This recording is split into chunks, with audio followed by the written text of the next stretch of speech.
To the 860 show. I am here, your host, Alvin Pierce, AP, aka Anti Gravity, with all other AKAs you want to mix and put into it, you can. But more importantly, to everybody that knows me, I'm just 860. And I have a good guest on today. But before I get into the guest, just want to give some shout outs to my peoples, um, the Spencer Squire Foundation for always supporting 860, Elite Learners.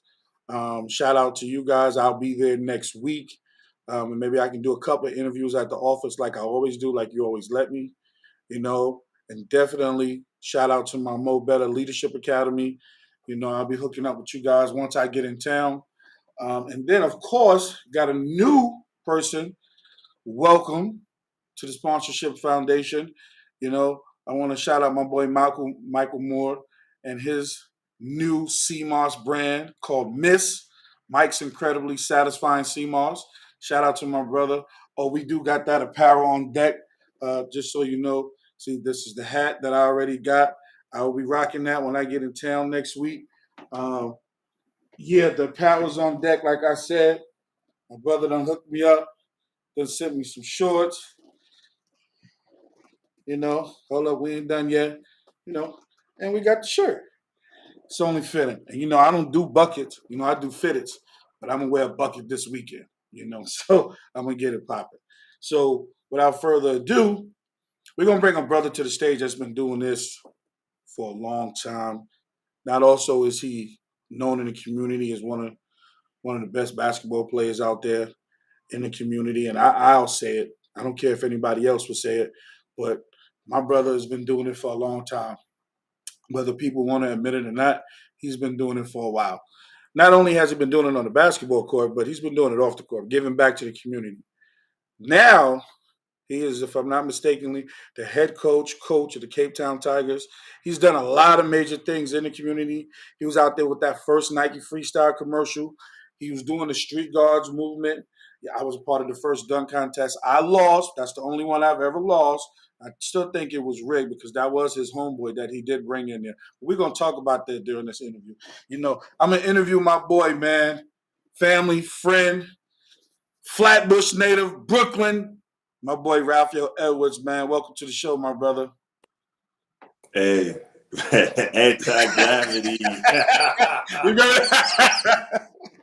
What's up, man? What's going on? Thank you for having me. Yo, it's a pleasure to be here. See you doing your thing, and I'm actually honored that you asked to interview me. So we had to make it happen.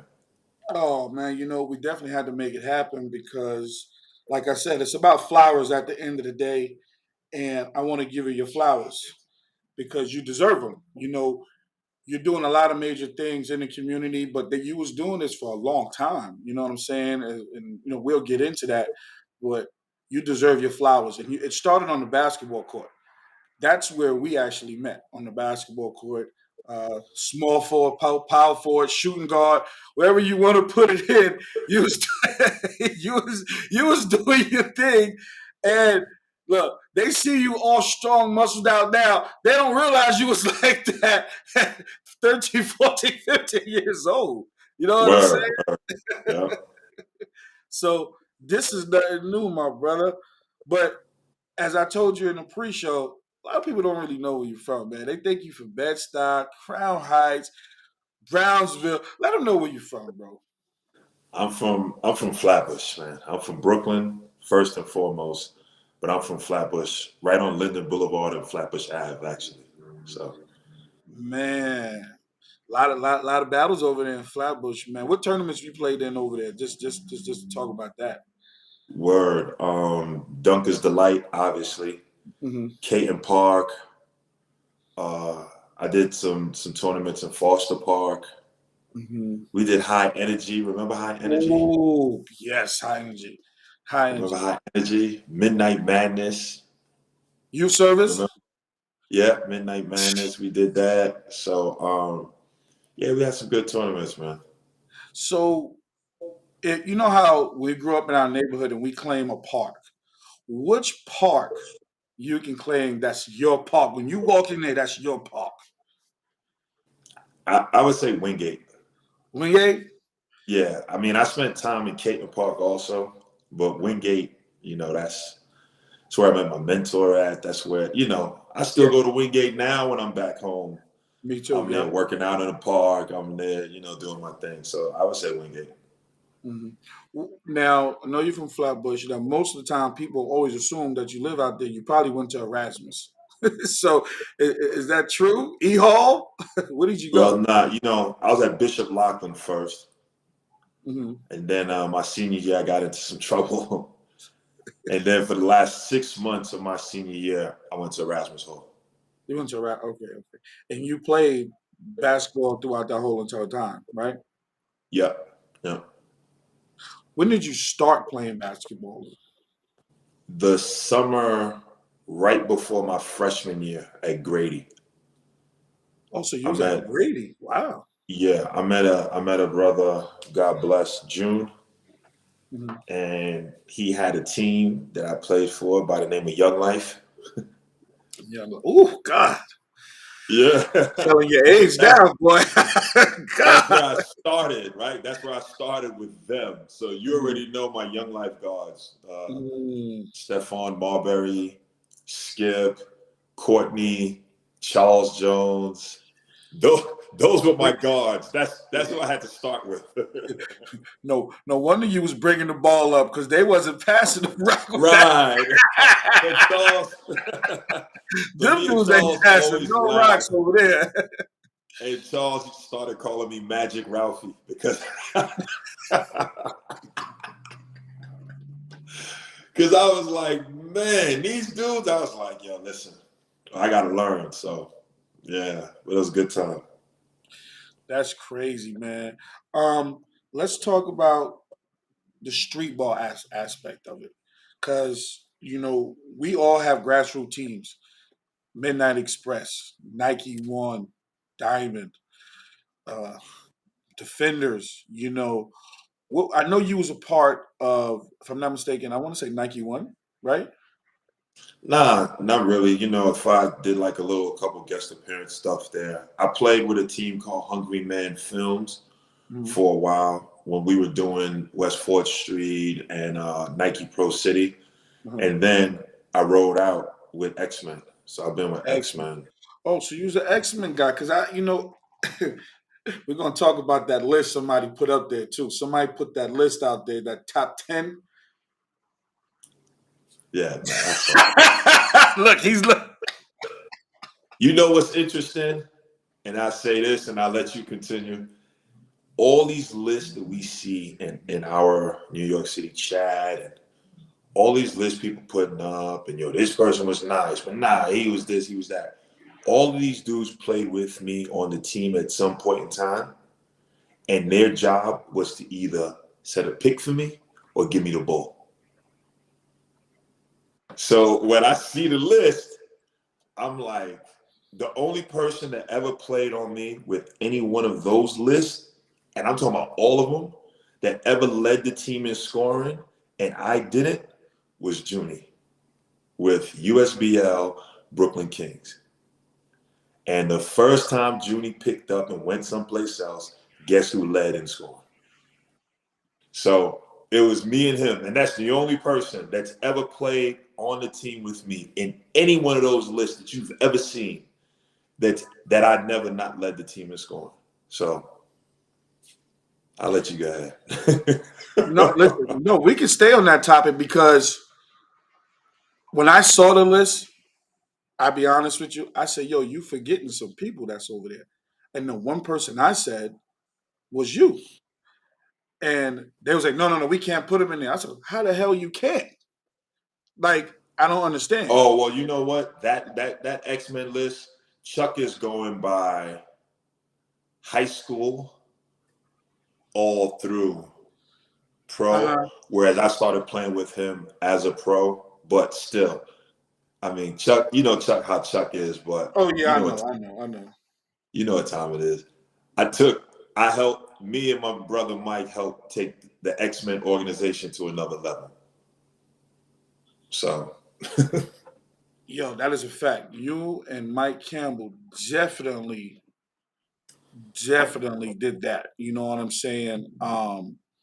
And when you talk about original X-Men, of course, you can't forget about Aaron. You know what I'm saying? Like that was Audie, Audie. all of those guys. The original crew. You know what I'm saying? So when you're Yeah. doing a list like that, it's kind of tough, but you always got to go back to the original. You know what I'm saying? And me and D'Artagnan, I mean, I interviewed him, and we talked about that and stuff like that. He's like, "Man, don't get me in trouble, Al." You know what I'm saying? And I was like, "I ain't trying to get you in trouble, but that list was out there, so you got to answer to that list." I even asked Howie when I interviewed Howie. Howie's like, "I'm not giving you no list." Howie said that straight up. I'm not doing it because it'll Yeah. be a fight if I did that. You know? But, it's so many Midnight Express guys. You know what I'm saying? Like we all bounced around too. I think I played a couple of games with X-Men up at the original Rucker. I think I played up there in Kingston.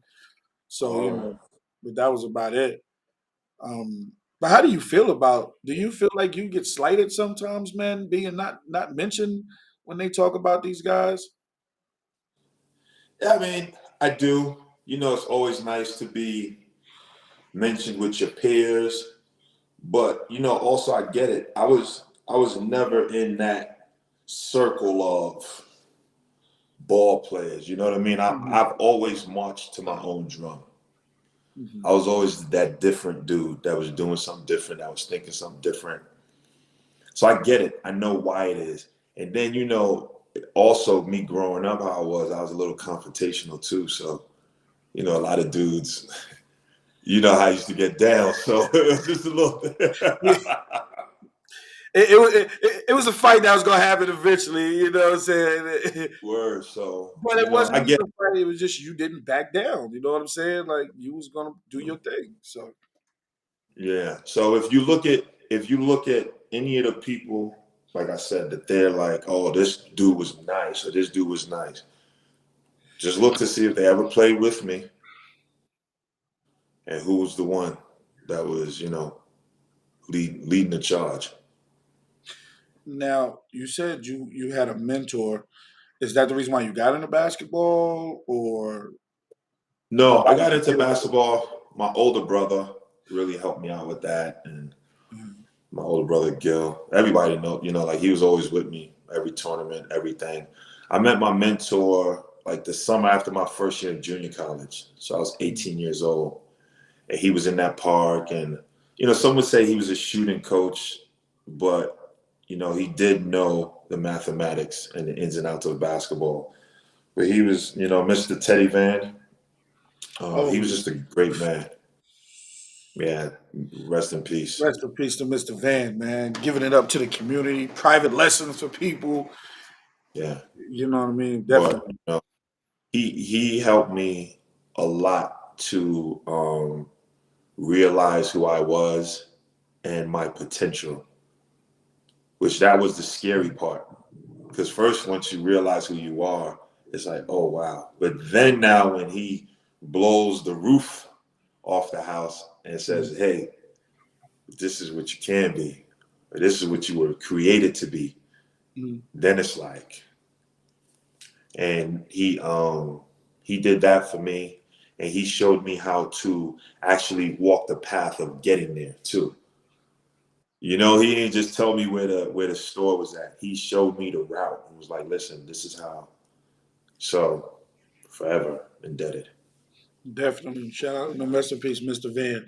Now, I know you played high school, and we talked about this off camera though. How did you get from, I think you said Severian first, and then you went to Bishop Loughlin. You played with one of our other homies, you know what I'm saying, Sharon Anderson. So how did that work out? I don't think people know that story. So, well, again, I started basketball the summer before, like when I was about to turn 14, Mm. and I went to Grady. So at the time, Grady was a powerhouse basketball team. You had everybody. You had Fresh, you had Ephraim, Jamal Phillips, Alistair. Like they had, Mm. you know, and it was just a basketball place. In New York City, they're brutal. I was 6'5" and I was terrible. So everyone was like, "You'll never play here. You're never gonna play. You're trash. You this. You that. You this." Like it was rough. And then I was like, "Yo, I just gotta roll because I just, I'm never gonna play here." Right. So I remember I went to Severian. I was playing with Brooklyn USA for a while, right? Ziggy. And went to Severian. And Severian was literally just driving me crazy, man. Mm-hmm. Like, it was all boys, and none of them looked like me. You know what I mean? Yeah. So I was just like, yo, this definitely not going to work. But I was practicing with the team. I was getting better. I was excelling. Mm-hmm. And then I went to Gauchos to try out for the Gauchos, the New York City Gauchos. And I remember I walked in the gym and I was all nervous. And my first practice was doing drills and I'm jumping and dunking. Because still at that time, I could still, do that at least. I couldn't do much of anything else. Mm-hmm. And I remember Sherman, and I was always tough at the end of the day. I was always tough. And Sherman was like, yo, who are you? And I was like, oh, I'm from Brooklyn, XYZ. I'll go to Severian. He was like, how you get to Severian? And I was telling him, and he was like, yo, you need to come to Lockland. And he was like, yo, you're raw. He was like, we won't win it the first year you play, but the second year you play, we're going to win the championship if you come. And I never forget, I went to like one of those Friday night triple-headed games. Mm-hmm. Man, you can hear that when you walk into the school from the basement, you can hear the crowd on the third floor. Oh, my God. And I walked in the gym and I saw that crowd and I looked at my brother. I said, yeah, I'm coming to Lockland. And that was it. I transferred over and went to Lockland. So did y'all win it y'all second year? We did it the first. The first year? Oh, wow. The first year I played, we won City and State. Oh, my God. So First year. you, Sherwin, Sel. Oh, my God. That's a monster crew. That three right there is enough. Glenn.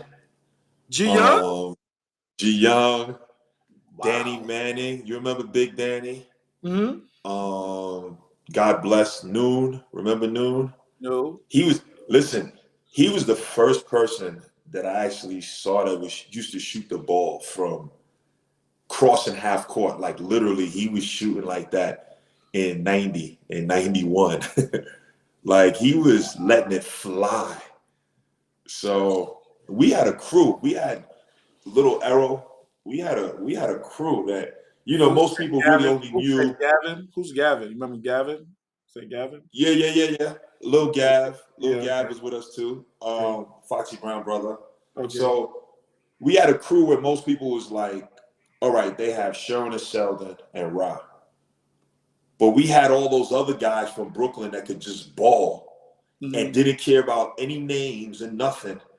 And that people didn't know. And we was just, we beat all of them. Bishop Ford, Christ the King, Felipe Lo. Look, so listen, I always tell people, they always laugh about LeBron and how he teams up with people and adds people onto his team and this, and this. Well, Rice High School did that in 92. How they do that? So Talentine closed down. So everyone from Talentine that was balling was like, oh, you know what? We all going to go to Rice with Felipe and Reggie and them, and we're going to win a championship. That worked out for them. He said everybody left one school and went right over.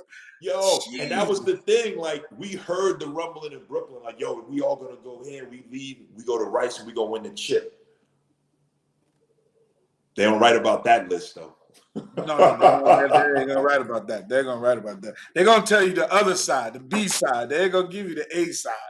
Well, we got the championship, so you got one. That's all that matters. So, what happens after Lockland? Where are you at from now?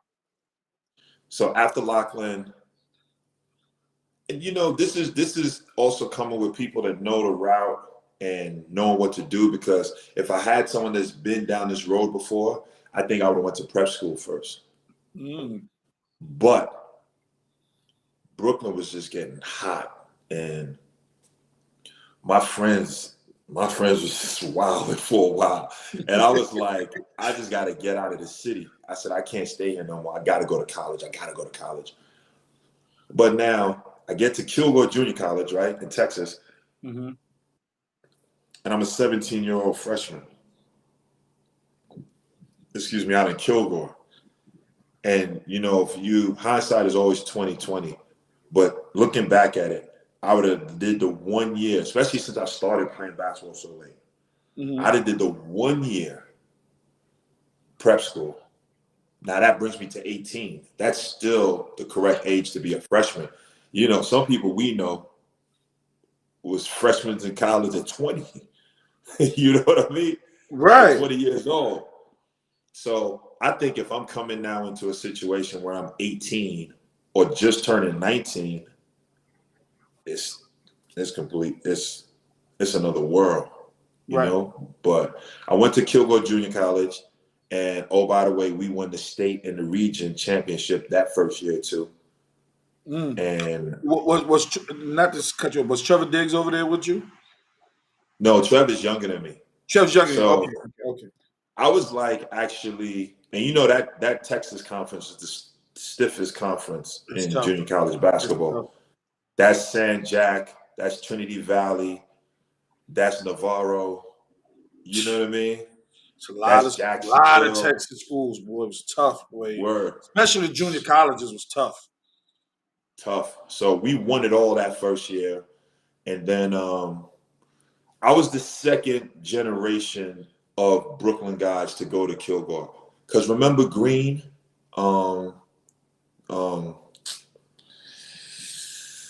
What's his face from Brooklyn? That played in the NBA, and then he had his nephews. Sidney Green? Yeah. Then he had all his nephews that played. The one nephew went to Kilgore first. Mm-hmm. Then I went. Then after I went, Trev, Nolan, those guys all went after I went to Kilgore. No, Kilgore had a group, boy. Once they got a hold of that Brooklyn pipeline, they flooded the guards, big men, everybody was getting flooded out that way. Because I think Trev, he posted that he was in the Hall of Fame for Kilgore or something like that. I think I saw that, yeah. I think. And when I saw that, I had actually forgot that he went there after me. I was like, damn, he did go there. Mm-hmm. Salute to Trev. But after Kilgore, where you go from there? Because it was so after Kilgore, yeah, I got in a little bit of trouble. So I had to sit down for a while. It's all right. Hey, it's okay. I had to sit down for a while. And then I ended up going to East Carolina. That was the only school that stuck around for me. Mm-hmm. And I had a good relationship with a brother by the name of Lou Hill. God bless. He passed away. That was my assistant coach. Mm-hmm. And I went to ECU, and I was just like, yo, this is the only school that stayed around. I'm going to go here and just make it rain. I'm going to do what I do. Did you do your last 2 years there? Yep. That's what's up. Did you go overseas? Yep. So right after Kilgore, I did East Carolina. After East Carolina, I rolled. And my first job was in Finland, overseas. So I actually, when I say I played pro ball for 9 to 10 years, mm-hmm. internationally, but then when I come back, then I was doing the ABA stuff for a while, and, but I was overseas for 9 years after I left school. Can you explain to some people who don't know how that overseas thing worked, like as far as contracts, 6 months, 8 months, how does that work when you get over there or, get recruited over there? How does that work? Well, you go over, you have some leagues that have 8-month seasons, and then you have the leagues that's the summer seasons, right? Like Venezuela or DR that you just go 3 to 4 months.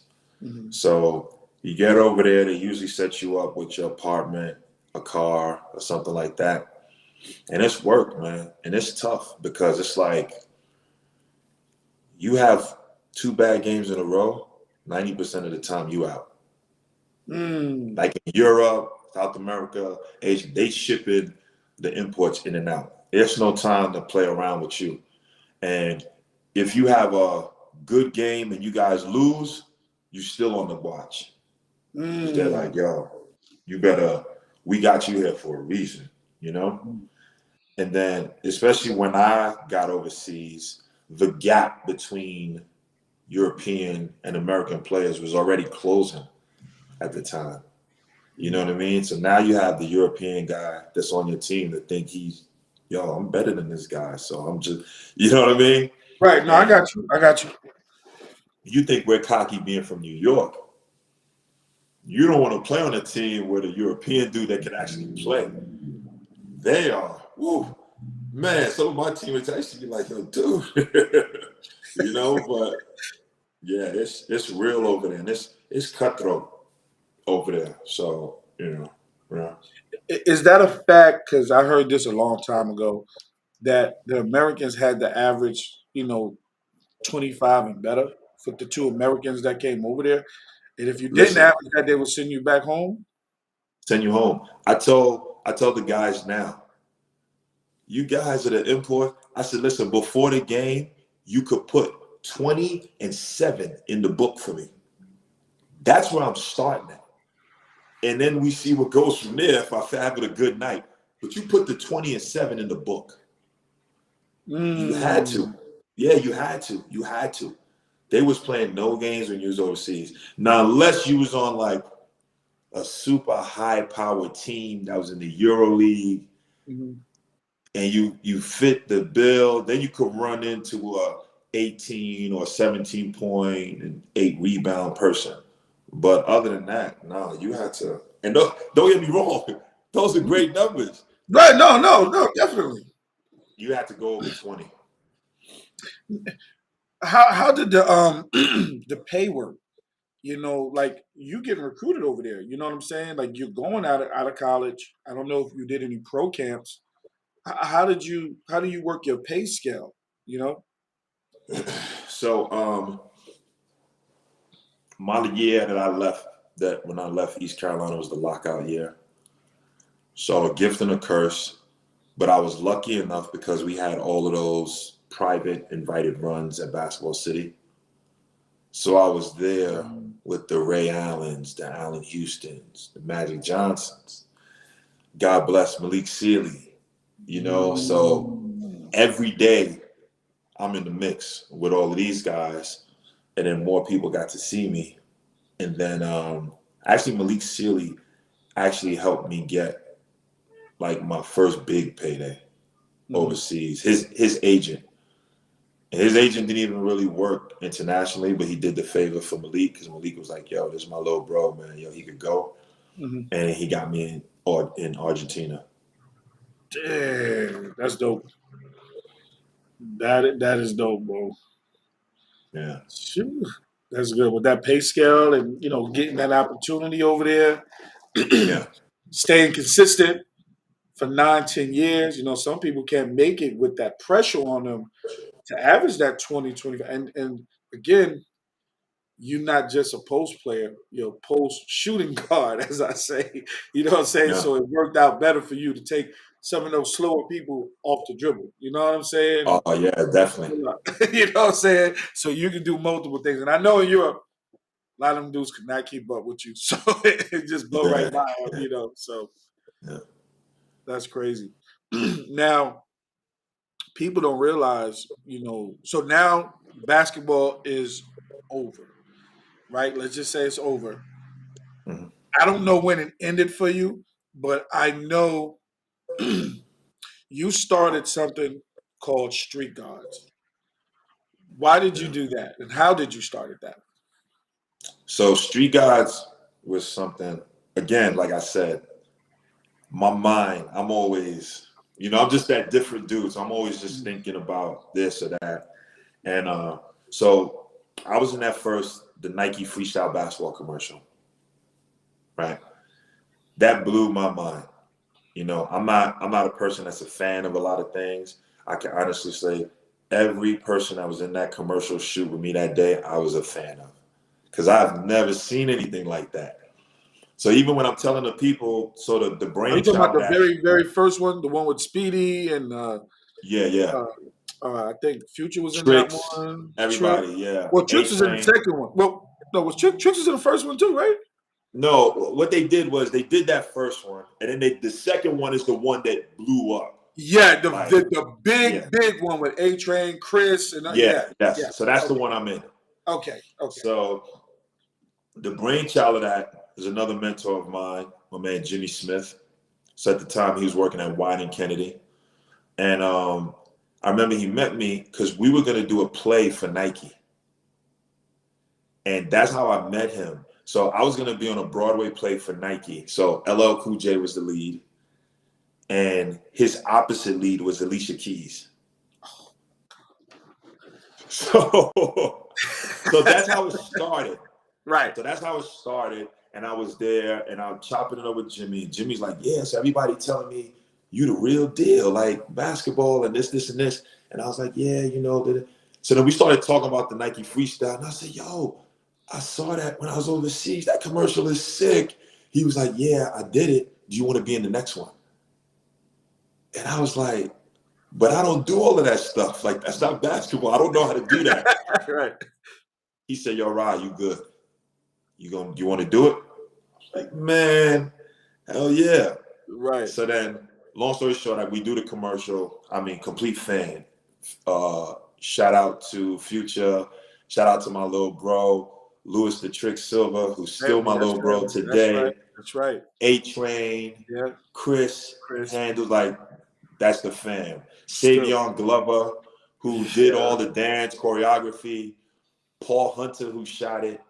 So now coming to how I came up with Street Gods. I'm into snowboarding, and I'm watching this thing on this kid named Shaun White. He's on the cover of Rolling Stones magazines and everything. And I never forget, I hit my little bro up, Tricks, and I'm like, yo, you're the best in the world at doing this, right? Freestyle basketball.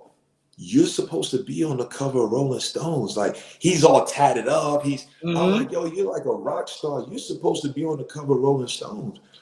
And he's like, big bro, I don't know, man. Like, and now, mind you, this is after the Japan tour that we did with Nike, the Taiwan tour we did with Nike. Crazy. I heard it Korea. was crazy. Yo, like, crazy is an understatement. But I got a Lewis story for you. All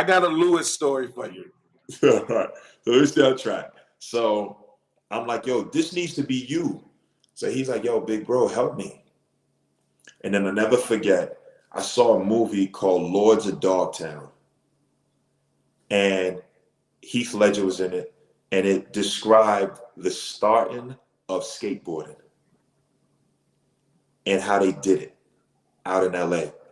And I never forget that whole night. Hey, I was up the whole night. I said, I got it. This is what we're going to do. I hit Tricks. We're going to turn it into a competition.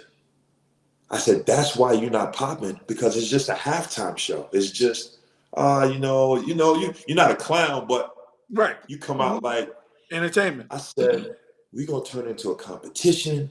I said, it's not basketball, so you're not going to wear basketball clothes. We're going to have like lifestyle clothes, so you could do this. I said, we're going to have ring girls. I said, I'm going to let you guys pick whatever music you want to rock to. I said, we're going to turn it into a competition. And he was like, bro, I'm with you. Let's do it. And that's how I started Street Gods. Wow. That's crazy. I remember, like I said, I mean, I know you probably did an event before that, but I think the first event was Wingate Park, if I'm not mistaken, right? No, that was the first event. Oh, Wingate was that was the first event. That was the first event. And it's crazy because Louis, you remember Ramon? Yeah, I know Ramon, Barbito, and all those dudes. Yeah. So Ramon is big time actor now, as well as Louis. Mm-hmm. But people don't know, back then, they always had that little. Yes. Yes. It was always competition, bro. So what I was trying to do was get Ramon for that first one, but he was out of town. So I got Kenny Harlem Globetrotter. Our boy Kenny, that's right. But listen, if Tricks didn't rip Kenny and Ewan that day, Kenny may not become a Harlem Globetrotter. So certain things happen for a reason. But listen to me, what Tricks, that day, Tricks was fine wine that day. Yo, he was on freaking fire. And Yeah. that was the first time I met him was before, we did I met him on the Harlem Wizard tour Mm. when I was with A Train. Before the Street Guys event? Before Street Gods. Oh, Because okay. and what happened was he was 18 at the time. Matter of fact, he didn't even have tattoos. Yeah. He didn't even have tattoos. So we in Turkey, they bring him to Turkey, because he was doing the halftime shows, like you said. He was, he was their entertainment. He's Yep. going around and doing everything. And he'll tell you this story. We are in Turkey. This dude is in my room with a backpack on, and he's doing all these damn tricks in the room. And I'm like, yo, Lou, it's 3 a.m, man. You gotta go to bed or something, bro. Like you can't bouncing the ball in the hotel all night. Like, you know what I'm saying? He doing reams, he going hard in the paint. And I'm like, he like, yo, Al, but I gotta practice. And I'm like, all right, man, whatever. So now they put him out there by himself. Now, Lou's probably 100 pounds, man. We in Turkey. He doing all these tricks. All girl school. This is Lou. He light skin. So pretty boy. Get him out there. They rush Lou. I'm talking about had to be hundreds of girls rush him. I grab Lou, like, yo, hold on to me. I'm gonna get you to this bus, bro. I grab him, we get to the bus. He says, yo, Al, thank you. Because they was gonna kill me over there too. So the And whole he's still time, only 100 pounds. still 100 pounds, but with just more tattoos. Yeah. And we get in the bus. Now we go eat. This is that commercial he did on his own. It comes on the screen while we eating. Why this dude start doing reams in the restaurant? That's Tricks, man. Yo, he's still like that today, man. Yeah, I see. He's still, he and I, and congratulations, I'll say congratulations to him. He and I just executive produced a movie, Oh, a that's major dope, bro. motion picture that he actually hit me up on, brought me in. So I executive produced it with him, and then they also put me in it as well. Okay. And we were out in Mississippi. Anyway, also for anyone watching this, the film is called Stowaway. It's starring Frank Grillo, Ruby Rose, Louis Da Silva, and he was wilding in Mississippi. He's still the exact same. His energy levels, There's and no way he's still the same. he's still bouncing off the walls. When he messages me, he's bouncing off the walls in the message. Yo, Rob, yo, I can see him. I see it. I see it. Yo, I see that's it. still him, but we still rolling. That's still my dog. We planning on doing executive producing some more dope things coming up. So yeah. So after you do that commercial and it takes you there, now, they did some other stuff. If I'm not mistaken, Nike started doing other commercials. The LeBron segment. I know they did a Vince Carter segment. Was you a part of those? Yeah, I was in all of those. Okay. I did the Rucker Park. I did the LeBron joint. The LeBron joint got cut short because, God bless, Bernie Mac passed away. Okay. So they stopped that up. The Vince Carter run got cut short because we started doing tours for that as well. Went to Hong Kong. Went to, Dr. Funk. That was the ad, Dr. Funk. And then they lost in the playoffs, and then Nike cut everything short with that. But I did all of that Nike stuff. I mean, ton of shoots. Um, like I say, I was the first person that had a Nike contract, which was an apparel deal that wasn't in the NBA in the That's crazy. States, in New York, So Tricks was the first, but Tricks had money deal also after the freestyle stuff. But out of the Mhm. ball players, I was one of the first, if not the first one, because they did it right after they did that All Cotton Club thing, Mhm. Mhm. So and my reign of terror at Nike lasted well after my years of playing. Oh, When I listen, used to walk into that Nike office, they was used to get Brim those was boxes Brim over ready. there? Brim was there, but Brim brought me in. Mhm. Brim and Jerry Erasmi, and Shout then out Brim to Jerry. left, and I was still, Jerry Erasmi, another one of my mentors. Jerry. So I was still just pillaging at Nike and just doing what I needed to do the Can imagine, Brooklyn way. can imagine what your closet was looking like, dog. Oh, my Can closet imagine what was. I can just see your closet now. You just walk in there and just pick it up anytime. Yo, Kenny Sat would hit me and be like, "Yo, Rob, can I go to the office with you, man? Cause they ain't doing me right. They giving me 2 pairs of kicks, a pair of shorts. Can I go with you? When are you going? When's your appointment? I want to go when you go." Oh my God. But Let's. again, Jerry looked out for me. We did that Nike basketball camp, which I was the director of with Mhm. Paul Rivera, and we brought over like 40 guys. They trusted me to bring over 40 guys that Nike didn't even know of to run camps in different cities simultaneously. So Mm. we did that all throughout China. And then, yeah, man, battlegrounds, I was just, going to get to that. I was going to get to that. How did that come about, Battleground? And was you a part of Battleground? yeah, same thing. So it was one of those times where, you're in between jobs. So you're trying to stay in shape till you get back. And they're like, yo, we're going to do this one-on-one thing. You gotta play. So I did interviews, Hot 97. I'm doing interviews all over with the people from Nike about it. And we play, and I lost in the quarterfinal round to, ironically enough, a guy that's my business partner now, BJ the Beast McFarland.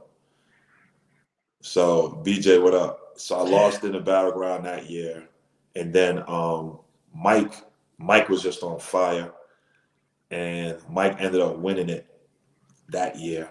Mhm. And then the next year was the year he went back and then played against Junie and all of that. So Yeah, I played in it 1 year, and when we did it on the Intrepid, the inaugural year, the so first that year. was the first year. That Yeah, was the the first first year. year was on Intrepid, and I lost to McPherson. Somebody named Oh, McPherson. yeah. Yeah, Paul. yeah, Paul McPherson. Yeah, Listen, that's no shame at all. Cause it was a bad situation.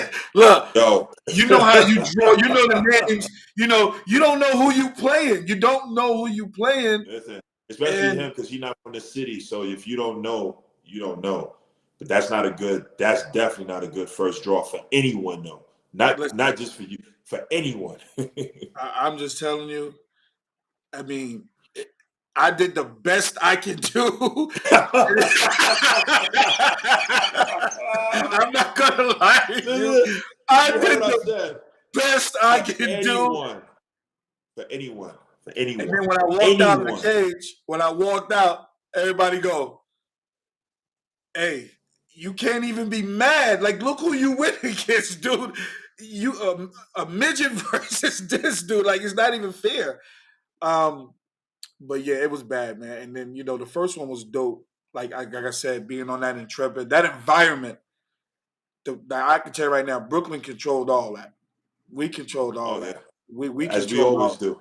as we always do. No matter where we go, we control it. So it was dope. Just Word. rock. Look, it was to the point that where, and I know you know this, they had a Brooklyn bus and a Queens bus driving to the Intrepid. Like we wouldn't let no Yeah. Queens dude on our bus. We told, yo, go, y'all get on another bus. Y'all can't get on this yeah. bus. Yeah. That's how So, we do. and I think they made it even worse because it was open ball.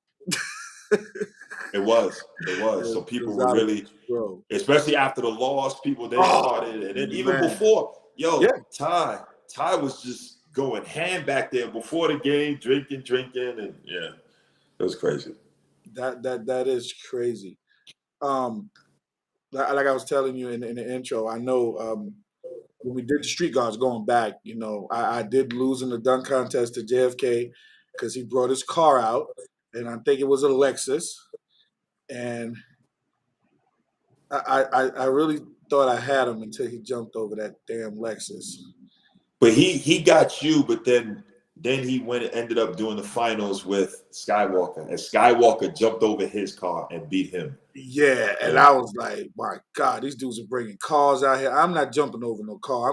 I'm too little to jump over. I might be in the baby seat if I do one of those. There's no yeah. way, you know.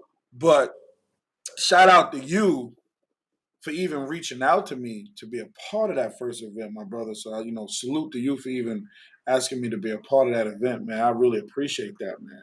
Big time, 100%. So thank you for being a part of that first event.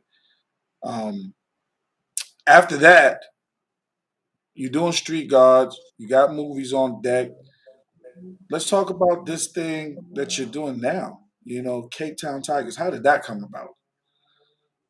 Um, actually, again, BJ, DJ. and I honestly believe, Oh, hold on, Ralph. blessing. Before that, I'm sorry. Not before that. I know you've trained a lot of NBA players too. I saw that on your IG. Oh yeah. Before we get to Cape Town, let's talk about that, man. How did you start training NBA guys? The first NBA player I ever trained was Allen Houston, my Mhm. man H2O. And it was funny because he saw me out in the city, and he was like, "Bro, you always in shape, you always fit. Yo, I'm trying to come back." This is right after his terrible knee injury. Mhm. And I was like, "Yo, you should let me train you." So Al was like, "Word, what would we do?" I'd be like, "Yo, low impact stuff. I'm gonna get you in the sand. So it's not messing with your knees, it's building up all the motory and the small muscles." And he said, "Bet." So he used to drive from Connecticut every morning to come meet me out in Brighton Beach. Mhm. So that was the first person. Then it went from him to Al Harrington. And then the last NBA player I trained was Brandon Ingram. Mhm. I saw that. Yep. So, and that happened because Jerry Stackhouse is my fam. He's like a brother to me. And I reached out to Stack. I remember I was sitting there and I was watching Carmelo play for Oklahoma. And I was like, yo, he can't move. He can't bend. His core isn't there. I'm like, yo, I need to train Melo to get him back to being Melo. So Mhm. I hit Stack. And I was like, yo, Stack, how cool are you with Melo?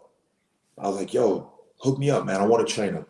And I wasn't, I'm not one of these basketball trainers that's going around. But, I would say what I do, I'm nice at what I do. Right. So I was like, yo, I want to train Melo, this, and this. He was like, nah, I don't know, Rod, this, and this. He said some things. I was like, all right, well, what's up with the young fella then? Because I had met Brandon when he was a junior in high school because I went to train Stack's AU team before they Mhm. went out to Vegas. Mhm. So I said, what's up with the young fella? He's about to be a rookie. Mhm.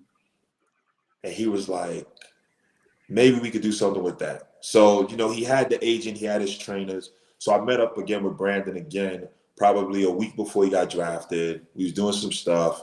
Yo, good luck, whatever. Brandon goes through his first year. It's about to be done.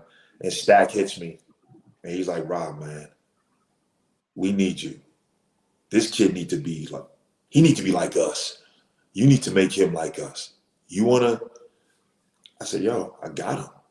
Let's do it. Mhm. We worked out the numbers and we went from there. I mean, I knew Brandon since he was a junior and I knew his skill level. And I don't watch a lot of basketball, but being that I knew him, I used to watch his Duke games and I used to watch, when he was playing with the Lakers. And I never remember one of our first conversations. And again, I don't look like the typical trainer. I'm coming in there with cut off shorts. I got on Terminator Nikes with fat Mm. shoelaces, and you know what I mean? So he's looking at me like, Yo, who yo, is this Stack got dude? me lit. And I never forget, I told him, I was like, listen, man, if you work hard, if you give me all you got, and you listen to what I'm telling you, I said, in 4 to 5 years, really 5 years, I said, I can't promise you anything, but I promise you this, you will be in the conversation of most improved player, and you'll be in the conversation of being an all-star in the NBA. And I was like, if you trust me enough, we could do it. And B.I. was like, yo, let's go. And then we started rocking. It was funny because that first year he started off slow. Mm. So the first year after I trained him, so his second Mm. year. Mm. So I'm getting death threats, man. I'm like, What? Stack is, nah, Stack bugging out with me. He's like, yo, Rob, I'm telling you, you're going to give some of that money back. My boys are sitting at the corner of your crib. I know where you live. This kid ain't producing. So I'm like, Stack. I'm like, listen, man, calm down. I'm like, he's going to be all right. It takes the timing now to get into the game because all we did was train all summer. Drills, this, that. I said, he got to get the timing and the confidence of remembering, the Yeah. package, the book. So then Stack is like, nah, I know Ron, he gonna be all right, this, and this. But listen, I'm at home watching these games, and I told Stack, it was like watching my little brother get jumped and I couldn't help him. Like Mm. Brandon was struggling. I was like, oh my God. But he's also I with a hit, Lakers team. That Lakers team that he was with. When he he was with the first. Lakers, but he just it wasn't really connecting yet still. Mm-hmm. So I hit Stack. I said, yo, listen, I'm going out there.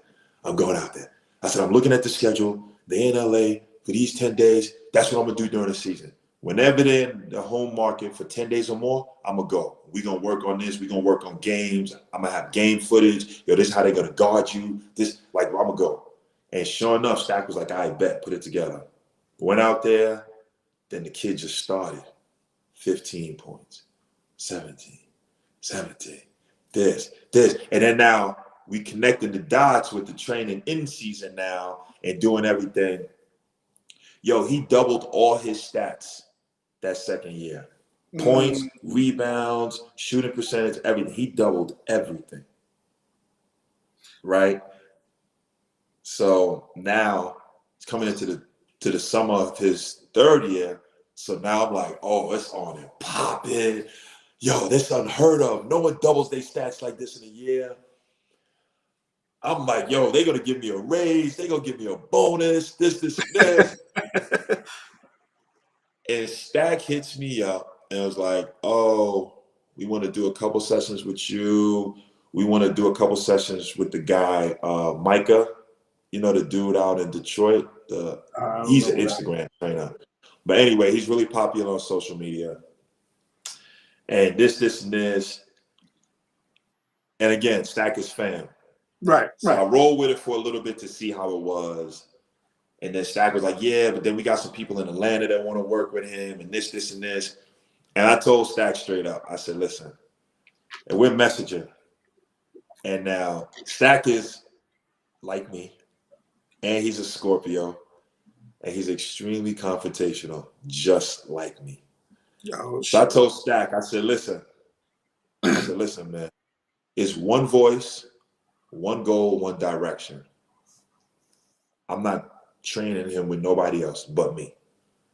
So I was doing the strength and conditioning, and I was doing all the skill work, shooting, dribbling, and I was doing the in-game situation stuff because I'm chopping the games up, and I'm like, yo, this way, not that way. Yo, look at this move. Yo, let's work on this. Yo, this out. So I said, Stack, I'm not sharing that with nobody right now. I already proved what I did.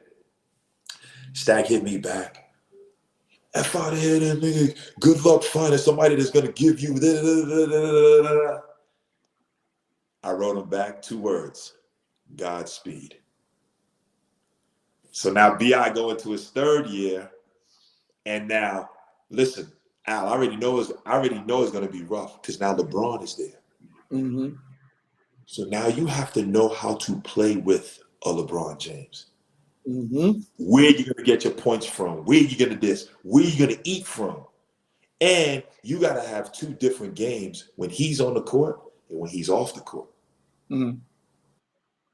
And I knew the people they had, all 8, 10 people they had that replaced me, wasn't going to teach them how to do it. So I'm just paying attention to the games all season. I'm watching how it's unfolding, struggling from the start, struggling. Then he gets into the fight, him and Rondo. Remember with Houston, and he hit Chris Paul. So that took him out of a few games. Then he tweaked something. That took him out of a few games. So now the rhythm, the time, everything is all off sync. So now he comes back. He's doing like 11 points a game. Like it's not looking good. Right. But I'm just watching the games. I'm paying attention to what's going on because I know that phone is going to ring. 100%. I know the phone is going to ring. And when it rings, I need to be ready to guide him out of what's going on. So Stack hits me. And oddly enough, this is how tight me and my brother are. For us to get into that type of argument, and then we see each other and we don't skip a beat. We're like, yo, what up? You know what I mean? Like we argue and then it's done. So he hits me. So this motherfucker over here beating around the bush on the phone, talking to me. Then he finally gets to it. He go, yo, you been watching the young fella games? Love you. Yeah, I caught a few of them. What's up? He's struggling, Rob. And I was talking to him, and he was asking if you're going to come back to. I was like, oh, word? I was like, yeah, let me look at their schedule. So I never forget, they was doing a run for the East Coast. Boston, Philly, this, that. And he had some days in between the game. So I said, you know what? I'll meet him in Boston. So first of all, in the 3 to 4 years I trained Brandon, he probably has only said 5 words. What? B.I. don't even talk. Yo, he don't talk. I say, yo, B.I., jump out the window. Boom, he gone. Yo, B.I., run through the brick wall. I'm telling you, we gonna win after that. That's how B.I., that's how he rolled. So Brandon now starts texting me. Hey, big bro, what's up? I heard you gonna meet me in Boston. So I'm like, yeah. So I get to Boston, I never forget. Yo, he hugged me. The hug he gave me was like, oh, he was like, yo, everything broke, bro. Everything, man. My 3-point shot broke, my mid-range, and you got to give me a go-to move, man. I was like, yo, B, calm down, man. I said, calm down. I said, tell me what you see on the court. So he started telling me when LeBron is on the court. So I said, yo, this is what I see. Went over all of that. And I said, don't worry about the 3-point shot. We'll work on that in a few weeks. I said, let's get the mid-range back. We're going over all our stuff, going all over our stuff. We had like 4 days before that Boston game. He go to Boston, he kills. He plays well in Boston, 17 or whatever. Then we got another 5, 6 days before they play against Philly. So I'm in Philly with him. We working.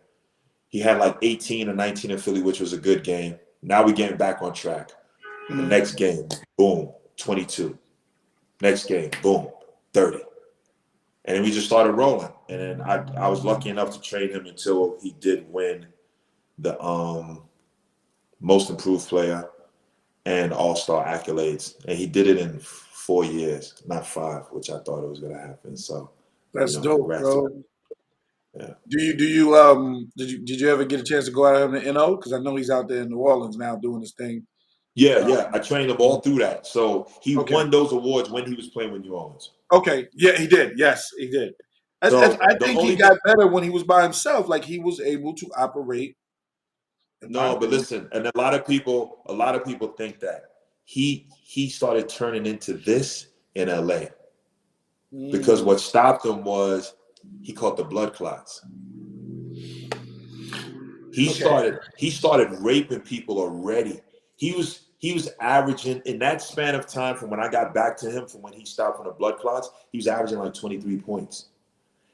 LeBron James, the conversation we had, I knew LeBron was going to shut it down when they wasn't going to be able to make the playoffs. 100%. I said, Brandon, I don't care what anybody does. I said, these next 15 or whatever games, these are your playoffs. This is the playoffs for us. You go out there and drop 40 on these dudes. I said, and he was like, big bro, I got you. Now, mind you, he never used to talk. But now he's like, at the end of games, when I'm sending him homework clips, he's like, yo, man, I should have had 30 on these dudes. Yo, like he's now inside starting to believe it and see it. Like, yo. And then he had like 28 or something against Phoenix. And then the next day, we thought it was like an ingrown hair or something. Long story short, we found out it was blood clots. And that stopped his season. So then after that was when he got traded, and then we went to New Orleans and, you know, whatever. So that was the last person I trained before this whole Cape Town Tigers thing. Oh, that's dope. So now you're on to Cape Town. How does that come about? I know you said your business partner, but, you know, how did that get you? Because if I'm not mistaken, you had to move out there and everything? Well, I didn't move out here, but I would say I'm bi-continental. So I don't live out here. You know, I'm back and forth. Okay. But like I was saying, I think, you know, everything starts with blessings. And BJ and I was always like this when we played, you know. And then he reached out to me a couple like years later because he was like, yo, I'm done playing Ra, and I see you on social media and you working out. Yo, I want to lose some weight too. So that was the first time. So I was like, yo, B, yo, this is what you got to do. Da, da, da, da. So, you know, we was just chopping up like that. So I thought that was cool that he hit me up for advice. So whatever, boom. A couple years go by. He hits me up. Yo, Ra, I got this kid. He could ball, man. He's probably going to be lottery. I can't help him no more. I see what you did with Brandon. I see what you've been doing. I need you to come in and train the kid for me. We don't have the money to pay you right now, but this, and this. Yo, can you help me? I can't take him any further. So I was like, all right, let me meet the kid. So I met him. Yo, humble. Yes, sir. No, sir. We was done training. The first thing he did was thank you for coming to train me. That alone, when he did that, I was like, yo, B, I'm going to work something out. I'm going to train him. Right? I didn't know who the kid was. Right. I don't follow basketball. But his name is Musa Cisse. So he's at Oklahoma State now. And I trained Moose that whole summer for free. You know, did what I had to do to make it happen for him. And I believe through me doing that, God opened the door, because then BJ came back to me and was like, yo, Ra, did you know that the NBA is starting a league in Africa? I was like, nah, I didn't hear anything about it. He's like, yo, I know some people that want to start a team in Cape Town. Do you think one of your NBA clients would be willing to put in the money for it? I was like, yo, how much are they asking for? This, and this. I was like, give me like 2 weeks. I knew a little bit about South Africa, but I had to dig into Cape Town, and I was looking at it, and I'm like, yo, this city's beautiful, yo. And then the whole NBA is starting the league, so it's an NBA Africa League, and this, and this. So I said, yo, I hit BJ. I said, yo, I could do some of this, what you asking for, and I could get some of my other clients. Because mind you, I was training major weight loss people and regular everyday socialites. So, you know, I knew I'm in the circle of money and wealth. So he was like, you think you could do it? And I was like, yeah. And long story short, I was able to do it, you know, and I pulled it together. So, yeah, I am coaching the team now, but I'm a founding owner. Oh, okay. Is it just you by yourself, or? No. So what I did was I had a client that I was training, and she and I used to talk. And when I was about to get the ask, I had 2 other Jewish clients that, I mean, I've known them for like 12, 13 years. And they were all in. They were like, yo, let's do it. We got the money. You know, I didn't have to worry about anything. But then she was like, she was a newer client, and she was always like, wow, I want to be a part of this. I want to be a part of this. And I really had to think about it, like my decision. And I was like, she's a young Black woman. Mm-hmm. And I was like, you know what? I'm a person that I don't get invited to these type of seats at the table. And I was like, I'll be remiss if I didn't bring my sister along with me. Right. To sit at this table. Because this is a real table. Mm-hmm. People wait lifetimes Mm-hmm. to only dream about a table like this. So I said, you know what? I told the other 2 clients I knew, I said, yo, I'm going to go another direction. So I brought the sister on with me. She in turn brought in another Black woman. Ooh. We in turn then met a Senegalese brother. So we have this whole hue, same everything rocking. And BJ, of course, is rolling with us. So we make up the ownership group of the Cape Town Tigers. I saw something where Al Harrington came out. Is he So one of the Al and I, sponsors? you know, Al is my fam also. So I was telling Al, I said, listen, man, come aboard as an assistant coach. Get your feet wet in this whole BAL thing, because it's major, right? After his first year, the league was appraised at over $1 billion. Oh my God. After 1 year. So I said, Al, come aboard here with me, be the assistant coach. He was like, bet I'm gonna do it. Da, da, da, da, da. He was also supposed to be one of the owners, but then some personal things happened, and he had to move in another direction, so he never came aboard. Oh, okay. So how's it going out there? How's the team doing? I know y'all won the chip. So in our first year, we won the South African National Championship. Then we won the Southern Regional Championship. Then we qualified for the Elite 16 to enter into the BAL. So now we're in the BAL league our first year. And it's funny because when I first met the president, Amadou Gallo Falls, which is, he's A1 dude, A1, and all about pushing everyone forward. You know what I mean? Like, he's straight up. So the first time I met him, we had already been texting each other because him and Stackhouse are tight because he used to be a scout for the Mavs. Oh, wow. And he and Stack are 100. So when I told Stack my plan, Stack set up the text thread. Gallo, this is my brother Ra. Yo, Ra, this is my brother Gallo. Yo, Gallo, da-da-da, boom. So we had already been messaging with each other. And the connection was strong already because it's fam.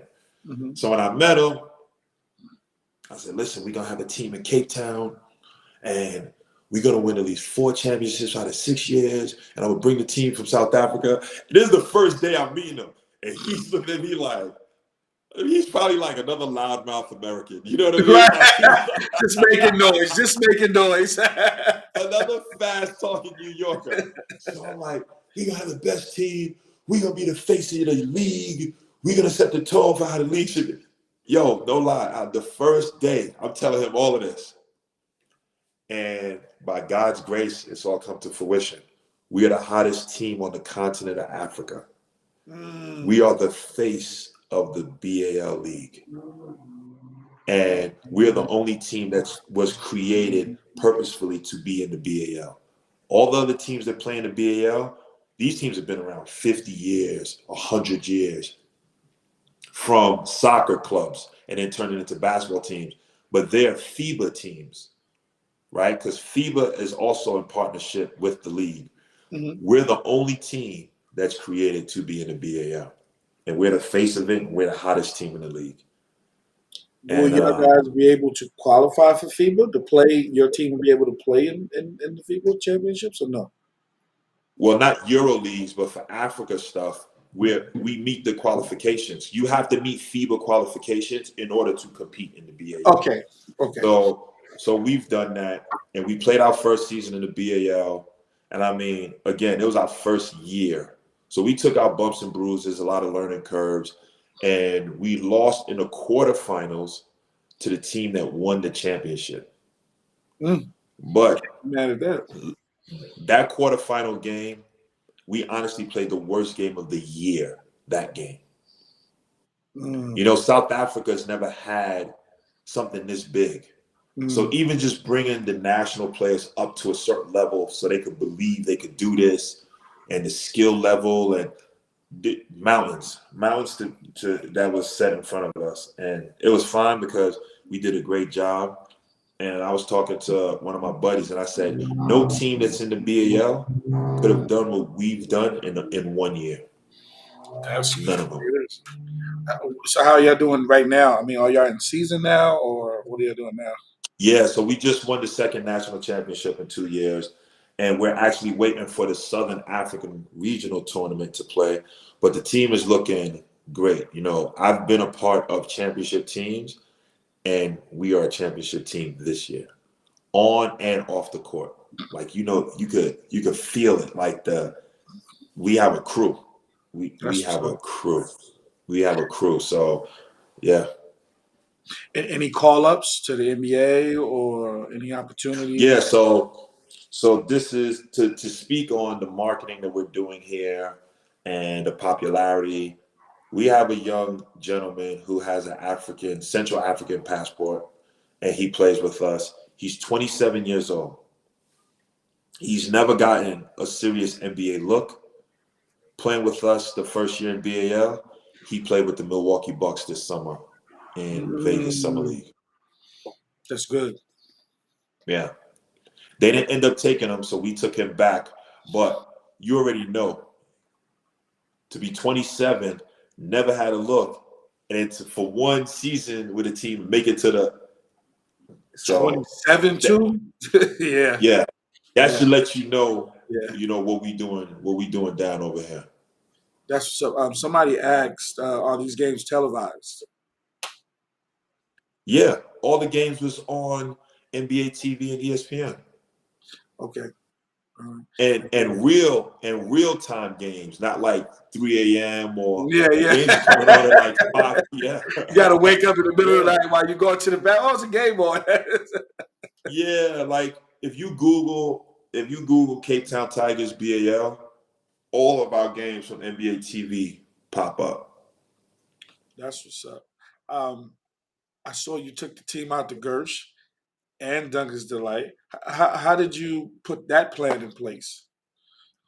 So that was an idea, a vision I had, and you know, again, because nothing is done alone, and I thank you for my partners for trusting me with all of these, like I told you, these crazy ideas, these crazy visions I had. So the vision I had was to make this team the first professional basketball team outside of the country that's viable on at least 3 different continents. Because obviously, you know, I played in Europe, I played in Asia. Nobody cares about those teams when you come back to the States, or none of those teams are popular. You know what I mean? Outside of their market, they're not popular. So I said, this is something now from my experience of playing that I wanted to change. So it was a vision of mine to take them to this huge basketball tournament in Paris called the Quad 54. It's a Jordan tournament. It's insane. So shout out to them for having us. So I took the guys to Quad 54. And then obviously, you know, you want to test their mettle, test their grit, and get them battle tested. And what better place than to bring them to the Mecca of basketball? I mean, it did it for me. Right. And why not use the relationships, the popularity that not only myself, but that BJ has in New York? So I brought them to New York. We did a small tour. We did Gersh. We did Dykeman. We did Lincoln Park. That's BJ's park. And then, you know, we had to finish it up in Wingate. I saw that. I was like, yo, he's doing a world tour in New York right now. But I wish I'd been in town for that, man, just to pull Yeah, up. it was a great look. I mean, we finished it off. We had our opening ceremony dinner, like Welcome to New York dinner at Dumbo House in Brooklyn. Oh God. Yeah. We did it there. And that Africans have a barbecue, but instead of calling it barbecue, they call it braai. Mhm. So we hired a braai chef to come in, and my man Stanley Lomax from African Chop House and Mosito, and even Dre, Andre Ambrose. Mhm. They worked tightly with me on putting the whole New York City thing together. So shout out to them. And we did the Bride Air. We finished it up at Wingate. And then to send everybody off with a bang, we had a billboard put up on Broadway of the team, the Cape Town Tigers. Man, so I guess that's going to be an every year thing now. You're going to be coming out this way. Oh, it's going to be even better. It's going to be Mhm. better and it's going to be bigger. And even more so because this first year, we couldn't bring the entire team because of visa Right. situations. Mhm. But now we'll have all that straight. We lost every game in New York City. I think one We game was lost close, man. The game in Gersh was close, all right? of them. All of them was close. We lost all 4 games, but we didn't have our entire team. We only had the 2 young stars that we had, the one guy that went to Milwaukee, and Mhm. then another young gentleman by the name of Billy Preston, who used to go to Mhm. Kansas. And then we added a bunch of people for like our tour select team. Right. Okay. So, we lost all the games, they talking trash. So, everybody think it's sweet. We gonna handle our business this year for BAL, and we bringing the full crew back to New York Uh-oh. next summer. Okay. So the 2023 is the revenge tour. Okay. Okay. Y'all hear it out there, New York. And we gonna see what's popping there. You know what I mean? So yeah. But that's dope that you was able to have those guys experience your city, you know what I'm saying, and what it was like in your city, your culture. So that was dope. You know what I'm saying? And salute to you for even doing that. Like I said, again, giving back to the community, bringing what you're doing back to where you're from. Some people don't even think that way, and you did. You thought that way of doing that. So salute to you, King. Thank you, man. Thank you, brother. So what's next on the horizon as we close out? What's next for you? I know you're still doing this. I know you got what other movies you got in the works? Because I know you're doing some production and stuff like that. What else you got? Tricks and I have been playing with this idea. So I wrote a script years ago when I was still playing. And then what I did was I hired a company. They took the script, they turned it into a book. So after the tour, this summer, Tricks and I are gonna film this basketball movie. Hmm. And I'm not saying it because I wrote the story. It's dope. It's like a basketball version of Rocky. It's a heartfelt film, Hmm. basketball wise. And I'm like, yo, listen, why not? Right? We're gonna carve out probably like 20 days, Hmm. film it. And then Mike and I, Mike Sullivan, Yeah, I Mike know and it's I have Mike been Shelley. That's we. I got another story for that dude too, but go ahead. so Mike and I have been talking and we've been playing with some ideas of doing more of a documentary type thing Hmm. uh, towards basketball and towards Brooklyn. So we're gonna do that. Like I said, the tour, we're gonna take the team back to Paris and play in the Quad 54 2023. Hmm. Then we're gonna come to New York and we're gonna build it out even bigger. And we're gonna play in New York City. And before we do all of that, though, we gotta finish our breakfast, as my man Strick would say. God bless. Hmm. And I won the BAL championship this year. Well, you'll get it, brother, with that motivation and hard work that you've been putting in for years. So I guarantee you that'll be the next thing you'll be posting on Instagram. uh, you winning another championship. You know what I'm saying? Uh, Booger told me to shout you out and say, "What's up, my brother?" Kenny Kings has been on here. Mike Bugs, what up, Moore has been baby? on here. Foof has been on here. Your boy Lemon has been on here. Um, Lem. Lemo was hit me with his bust one day, man. I was like, yo, he pulled up. I was like, yo, what the? And I was like, yo, Lem. Man, your boy, the Dancing Bears on here, shouting what up, you man? out, your Wingate family. But me and your boy Sully played at Redirection together for 1 year. If you know Redirection, Really? that was that's Yeah. satellite. We played over there. Me, him, Gordon Malone. Oh my Malone gosh. played at Redive for 1 year, and Mike was the PG, and I was next to him.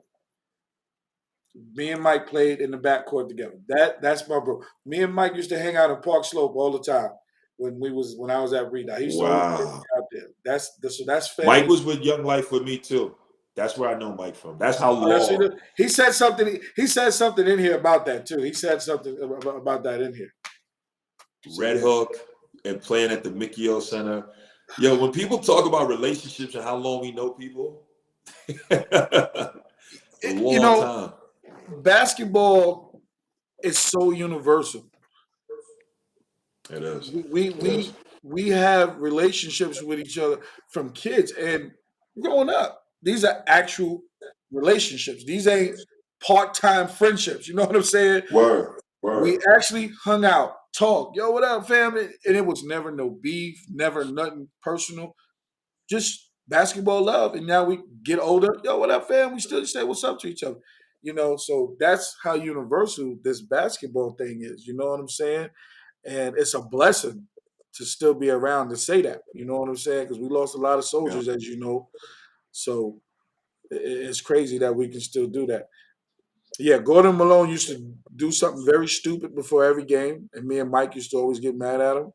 Um, this fool used to put lotion on, like he was so ashy, and he would put so much lotion on right before the game. So we would throw him passes.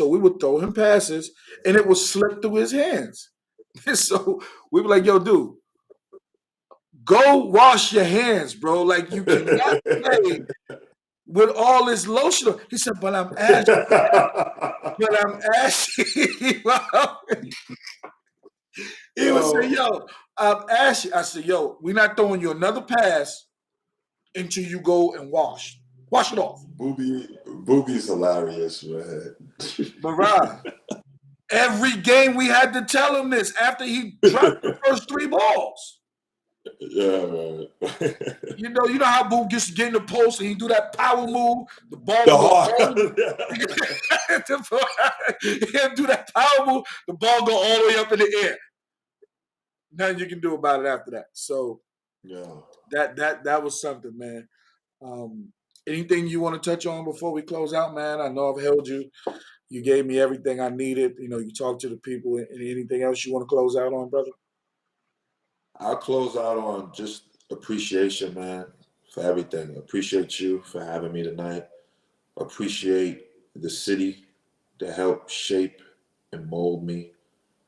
You know what I mean? Our basketball community, the dudes that I rock with, the dudes that I don't rock with, don't even matter. You was a part of the growth. So, I would like to just close out with thanking our entire basketball community, man. No doubt. Well, Rod, continue blessings, my brother. Continue working. Continue getting that championship. I know you're going to continue always being in shape. I'm surprised you're not a runway model with the fashion that you be doing sometimes on here. I've been seeing you. I'm surprised my man ain't got his own clothing line yet. You know what I'm saying? But that's probably in the works too. You never know. But I wish you continued success and continued blessings, my brother. And I'm going to always support you no matter what you need. My platform is your platform. Whatever you need me to do, you just let me know. I'm willing to help you any way I can, my brother. And thank you. Hey, thank you, man. Peace. Peace, God.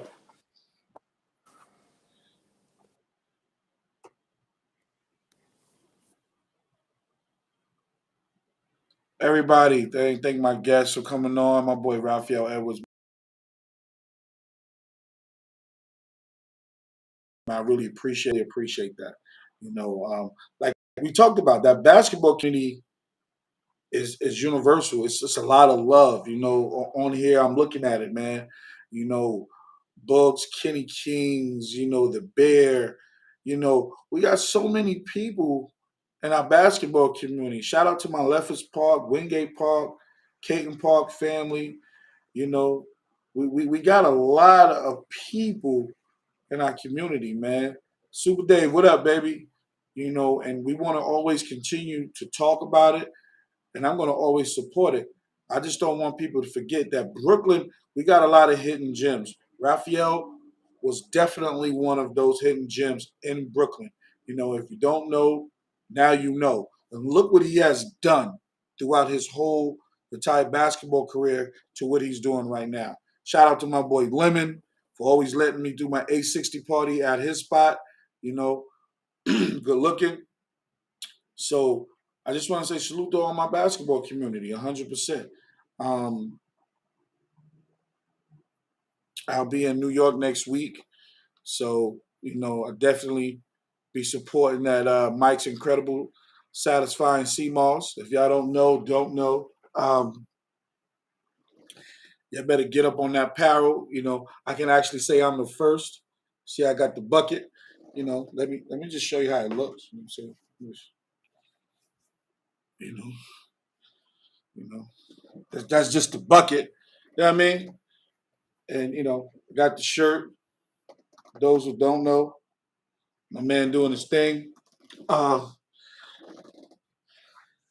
got the shorts to go with it. He doing big things. So we doing big things. Shout out to my Guardsville family. You know, it is what it is. I'm about supporting my friends, my family, and I'm not asking for nothing in return. I just want to make sure we all grow and we all be one. And that's what it's all about at the end of the day. We all grow, we support each other. And in the long run, you never know what you get out of it. As long as I get my friends and happiness and love and support from them, I'm cool with that. So, in saying that, peace and love to everyone. Continue to stay safe. 860 is out.